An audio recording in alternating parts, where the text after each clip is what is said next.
Hi, Namaste. My name is Seema and I welcome you all to my channel Seema Learning Academy. Today we are going to read ICICI साहित्य सागर संक्षिप्त कहानियां संदेह लेखक जयशंकर प्रसाद। जयशंकर प्रसाद। श्री जयशंकर प्रसाद का जन्म काशी के एक प्रतिष्ठित वैश्य परिवार में सन 1889 को हुआ।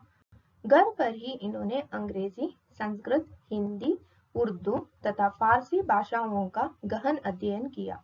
1937 में 48 वर्ष की अल्पायु में इनका निधन हो गया। बचपन से ही इन्हें कविता के प्रति गहरा अनुराग था। प्रारंभ में इन्होंने ब्रज भाषा में काव्य रचना की, पर बाद में खड़ी बोली को अपनाया। प्रसाद जी बहुमुखी प्रतिभा के धनी थे। कविता के अतिरिक्त इन्होंने नाटक, उपन्यास, कहानियां भी लिखी है। अजातशत्रु, चंद्रगुप्त, ध्रुव स्वामिनी इनके प्रसिद्ध नाटक, कंकाल और तितली उपन्यास, काव्य और कला, निबंध, कामायनी, आंसू, लहर, झरना, काव्य तथा आकाशदीप, इंद्रजाल, आंधी और छाया कहानी संग्रह है। प्रसाद जी की रचनाओं में भारतीय संस्कृति के प्रति अनुराग, देश प्रेम की भावना कूट कूट कर भरी है। Now let us read the chapter संदेह। राम निहाल अपना बिखरा हुआ सामान बांधने में लगा। जंगले में धूप आकर उसके छोटे से शीशे पर तड़प रही थी। अपना उज्जवल आलोक खंड वह छोटा सा दर्पण बुद्ध की सुंदर प्रतिमा को अर्पण कर रहा था, किंतु प्रतिमा ध्यान मग्न थी। उसकी आंखें धूप से चौंधियाती न थी। प्रतिमा का शांत गंभीर मुख और भी प्रसन्न हो रहा था, किंतु राम निहाल उधर देखता न था। उसके हाथों में था एक कागजों का बंडल, जिसे संदूक में रखने से पहले वह खोलना चाहता था। पढ़ने की इच्छा थी, फिर भी न जाने क्यों हिचक रहा था और अपने को मना कर रहा था, जैसे किसी भयानक वस्तु से बचने के लिए कोई बालक को रोकता हो। बंडल तो रख दिया, पर दूसरा बड़ा सा लिफाफा खोल ही डाला। एक चित्र उसके हाथों में था और आंखों में आंसू थे। कमरे में अब दो प्रतिमाएं थी। बुद्धदेव अपनी विराग महिमा में निमग्न, राम निहाल राग शैल सा अचल, जिसमें से हृदय का द्रव आंसुओं की निर्झरिणी बनकर धीरे धीरे बह रहा था। किशोरी ने आकर हल्ला मचा दिया। भाभी, अरे भाभी, देखा नहीं तूने ना, निहाल बाबू रो रहे हैं। अरे तू चल भी। श्यामा वहां आकर खड़ी हो गई। उसके आने पर भी राम निहाल उसी भाव में विस्मित सा अपनी करुणा धारा बहा रहा था। श्यामा ने कहा, निहाल बाबू। निहाल ने आंखें खोलकर कहा, क्या है? अरे मुझे क्षमा कीजिए। फिर आंसू पोंछने लगा। बात क्या है? कुछ सुनूं भी? तुम क्यों जाने के समय ऐसे दुखी हो रहे हो? क्या हम लोगों से कुछ अपराध हुआ? तुमसे अपराध होगा? यह क्या कह रही हो? मैं रोता हूँ, इसमें मेरी ही भूल है।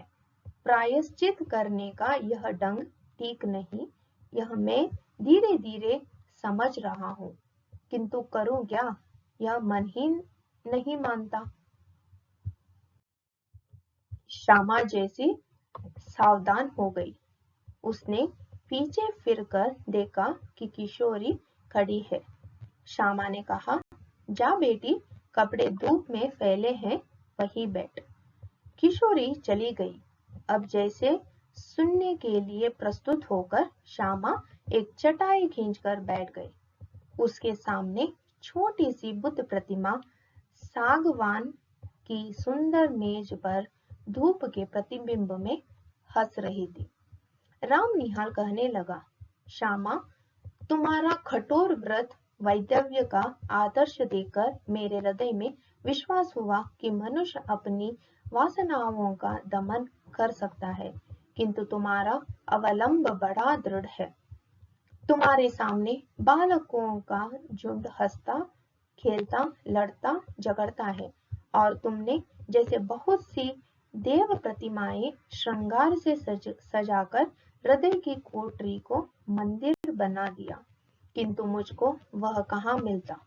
भारत के भिन्न भिन्न प्रदेशों में छोटा मोटा व्यवसाय, नौकरी और पेट पालने की सुविधाओं को खोजता हुआ जब तुम्हारे घर में आया, तो मुझे विश्वास हुआ कि मैंने घर पाया। मैं जब से संसार को जानने लगा, तभी से मैं गृहहीन था।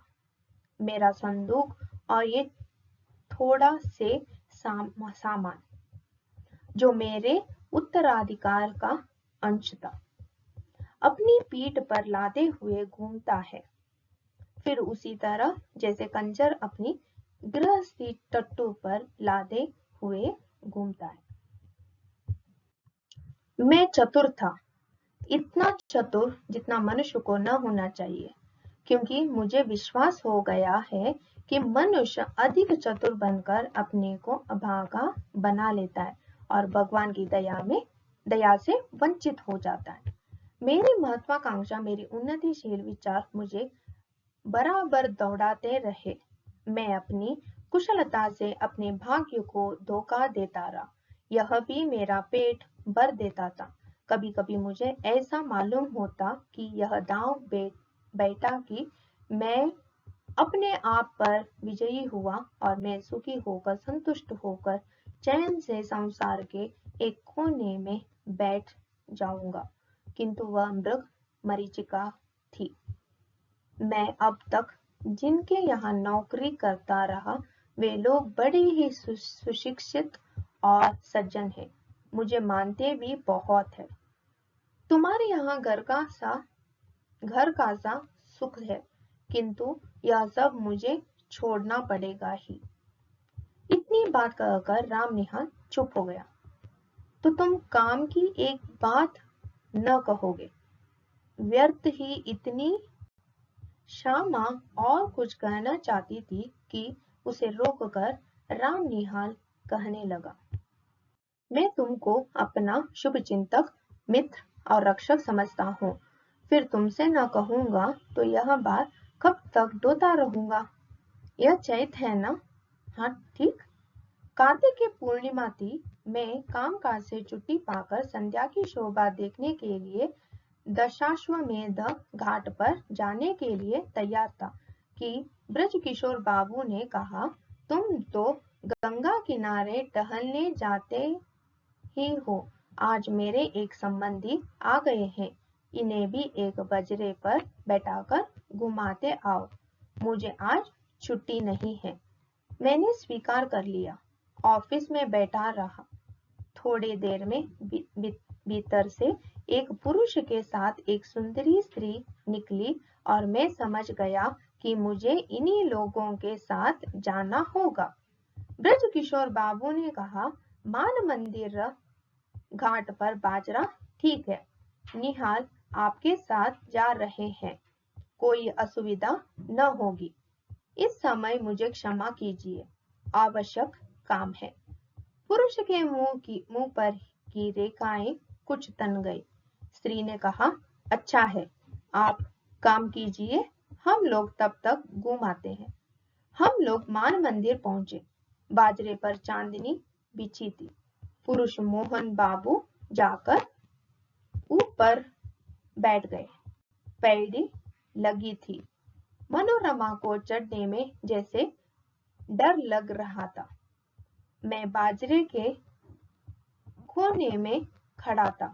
हाथ बढ़ाकर मैंने कहा, आप चले आइए, कोई डर नहीं। उसने हाथ पकड़ लिया। ऊपर आते ही मेरे कानों में धीरे से उसने कहा, मेरे पति पागल बनाए जा रहे हैं। कुछ है भी, तनिक सावधान रहिएगा, नाव की बात है। मैंने कह दिया, कोई चिंता नहीं, किंतु ऊपर जाकर बैठ जाने पर भी मेरे कानों के समीप उस सुंदर मुख का सुरभित निश्वास अपनी अनुभूति दे रहा था। मैंने मन को शांत किया। चांदनी निकल आई थी। घाट पर आकाशदीप जल रहे थे और गंगा की धारा में भी छोटे छोटे दीपक बहते हुए दिखाई देते थे। मोहन बाबू की बड़ी बड़ी गोल आंखें और भी फैल गई।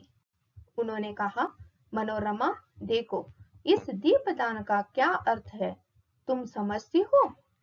गंगा जी की पूजा और क्या, मनोरमा ने कहा। यदि यही तो मेरा और तुम्हारा मतभेद है। जीवन के लमुदीप की को अनंत की धारा में बहा देते यह संकेत है।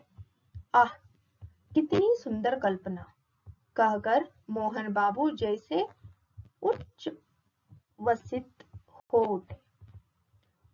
उनकी शारीरिक चेतना मानसिक अनुभूति से मिलकर उत्तेजित हो उठी। मनोरमा ने मेरे कानों में धीरे से कहा, देखा ना आपने? मैं चकित हो रहा था।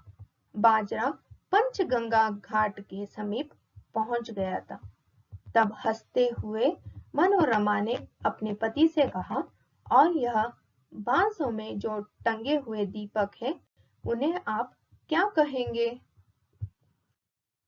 तुरंत ही मोहन बाबू ने कहा, आकाश भी असीम है।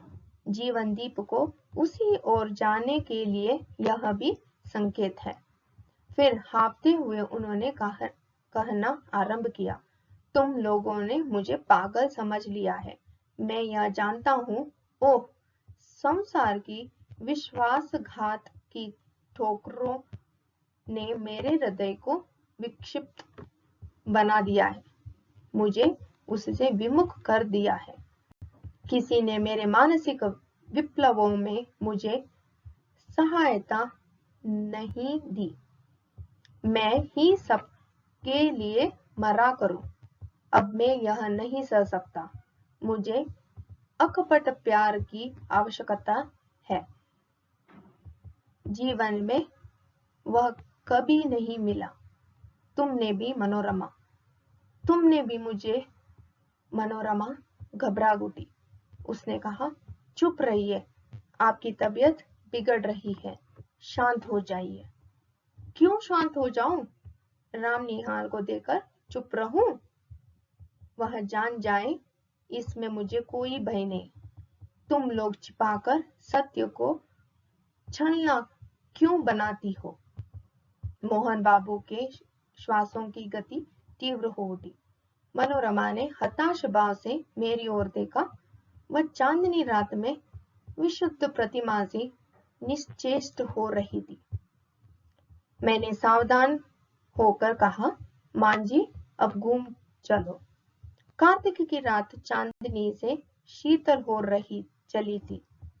नाव मान मंदिर की ओर घूम चली। मैं मोहन बाबू के मनोविकार के संबंध में सोच रहा था। कुछ देर चुप रहने के बाद मोहन बाबू फिर अपने आप कहने लगे, ब्रज किशोर को मैं पहचानता हूँ। मनोरमा, उसने तुम्हारे साथ मिलकर जो षड्यंत्र रचा है, मुझे पागल बना देने का जो उपाय हो रहा है, उसे मैं समझ रहा हूँ। तो ओह, आप चुप न रहेंगे? मैं कहती हूँ, यह व्यर्थ का संदेह आप मन से निकाल दीजिए या मेरे लिए संज्ञा मंगा दीजिए। छुट्टी हो। स्वस्थ होकर बड़ी कोमलता से मोहन बाबू कहने लगे, तुम्हारा अपमान होता है। सबके सामने मुझे यह बातें न कहनी चाहिए। यह मेरा अपराध है। मुझे क्षमा करो मनोरमा। सचमुच मनोरमा के कोमल चरण मोहन बाबू के हाथ में थे। वह पैर छुड़ाती हुई पीछे खिसकी। मेरे शरीर से उसका स्पर्श हो गया। वह क्षुद्र और संकोच में ऊब चूब रमणी जैसे किसी का आश्रय पाने के लिए व्याकुल हो गई थी। मनोरमा ने दीनता से मेरी ओर देखते हुए कहा, आप देखते हैं ना? सचमुच मैं देख रहा था। गंगा की घोर धारा पर बाजरा फिसल रहा था, नक्षत्र बिखर रहे थे और एक सुंदर युवती मेरे आश्रय खोज रही थी। अपनी सब लज्जा और अपमान लेकर वह संदेह भर से पीड़ित स्त्री जब कहती थी कि आप देखते हैं ना, तब मानो मुझसे प्रार्थना करती थी कि कुछ मत देखो, मेरा व्यंग्य उपहास देखने की वस्तु नहीं। मैं चुप था। घाट पर बाजरा लगा। फिर वह युवती मेरे हाथ पकड़कर पैड़ी पर से संभलती हुई उतरी और मैंने एक बार न जाने क्यों प्रष्टता से मन में सोचा कि मैं धन्य हूँ। मोहन बाबू ऊपर चढ़ने लगे। मैं मनोरमा के पीछे पीछे था, अपने पर भारी बोझ डालकर धीरे धीरे सीढ़ियों पर चढ़ रहा था। उसने धीरे से मुझसे कहा, राम निहाल जी, मेरी विपत्ति में आप सहायता न कीजिएगा। मैं अवाक था। श्यामा ने एक बार गहरी दृष्टि से राम निहाल को देखा। वह चुप हो गया। श्यामा ने आज्ञा भरे स्वर में कहा, आगे और भी कुछ है या बस? राम निहाल ने सिर झुकाकर कहा, हाँ, और भी कुछ है। वही कहो ना। कहता हूँ। मुझे धीरे धीरे मालूम हुआ कि ब्रजकिशोर बाबू यह चाहते थे कि मोहनलाल अदालत से पागल मान लिए जाए और ब्रजकिशोर उनकी संपत्ति के प्रबंधक बना दिए जाए, क्योंकि वे ही मोहनलाल के निकट संबंधी थे। भगवान जाने इसमें क्या रहस्य है, किंतु संसार तो दूसरे को मूर्ख बनाने के व्यवसाय पर चल रहा है। मोहन अपने संदेह के कारण पूरा पागल बन गया है। तुम जो यह चिट्ठियों का बंडल देख रही हो, वह मनोरमा का है। राम निहाल फिर रुक गया।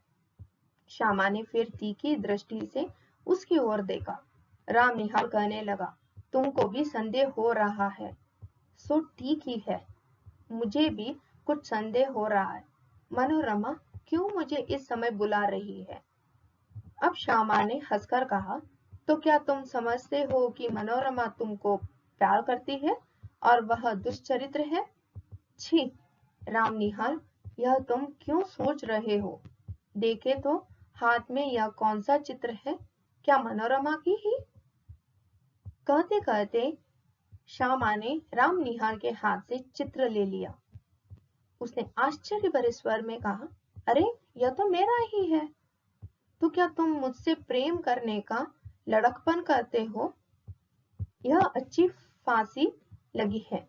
तुमको मनोरमा तुमको प्यार करती है और तुम मुझको मन के विनोद के लिए तुमने अच्छा साधन जुटाया है।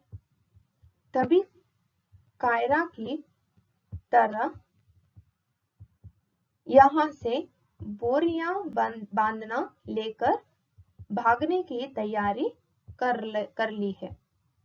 राम निहाल हतबुद्धि अपराधी सा श्यामा को देखने लगा, जैसे उसे कहीं भागने की राह न हो। श्यामा दृढ़ स्वर में कहने लगी, निहाल बाबू, प्यार करना बड़ा कठिन है। तुम इस खेल को नहीं जानते। इसके चक्कर में पड़ना भी मत। हाँ, एक दुखिया स्त्री तुमको अपनी सहायता के लिए बुला रही है। जाओ, उसकी सहायता करके लौटाओ। तुम्हारा सामान यही रहेगा। तुमको अभी यहीं रहना होगा, समझे? अभी तुमको मेरी संरक्षणता की आवश्यकता है। उठो, नहा धो लो, जो ट्रेन मिले उससे पटना जाकर ब्रजकिशोर की चालाकियों से मनोरमा की रक्षा करो और फिर मेरे यहाँ चले आना। यह सब तुम्हारा भ्रम था, संदेह था। रामनिहाल धीरे से उठकर नहाने चला गया। Jaishankar Prasad. With this, we have come to an end of this chapter reading. Tomorrow, we will come up with another chapter reading. Till then, namaste.